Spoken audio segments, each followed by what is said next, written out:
দেশজুড়ে কোটা সংস্কার আন্দোলনকে কেন্দ্র করে সামাজিক যোগাযোগ মাধ্যমে অপপ্রচার বন্ধে ব্যর্থতা এবং ইন্টারনেট সেবা ব্যাহত হওয়ার সব দায়ভার নিয়ে প্রকাশ্যে ক্ষমা চাইলেন ডাক, টেলিযোগাযোগ ও তথ্য প্রযুক্তি প্রতিমন্ত্রী জুনায়েদ আহমেদ পলক।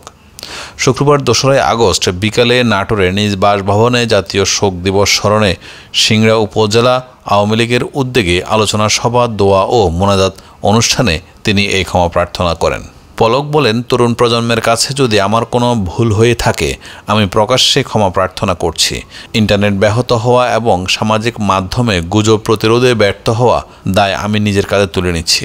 প্রধানমন্ত্রী শেখ হাসিনার যে কোনো সিদ্ধান্ত মেনে নেওয়ার জন্য প্রতিশ্রুতি দিচ্ছি।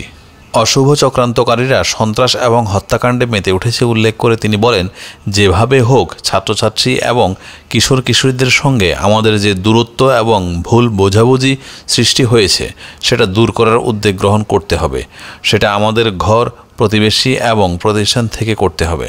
ছাত্রছাত্রীদের চোখের ভাষা বুঝতে হবে। তিনি আরও বলেন, এই দূরত্ব তৈরি হওয়ার জন্য ছাত্রছাত্রীদের দোষ নয়, এটি আমাদের দোষ।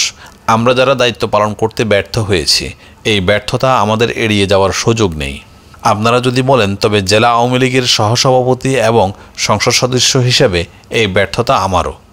শিক্ষার্থীদের সঙ্গে যে দূরত্ব তৈরি হয়েছে কখনো তাদের প্রতি কঠিন সিদ্ধান্ত নিয়ে সমাধান করা সম্ভব নয় উল্লেখ করে পলক বলেন, সঠিক সিদ্ধান্ত নিয়েই সেটার সমাধান করতে হবে। আমরা তাদের প্রতি কঠোর শাসনের পথ বেছে না নিয়ে তাদের প্রতি সংবেদনশীল হয়ে স্নেহ মমতা নিয়ে বসে কথা শুনলে আমার বিশ্বাস অবশ্যই এই ভুল বোঝাবুঝি দূর হবে। এতে ষড়যন্ত্রকারীদের চক্রান্ত সফল হবে না।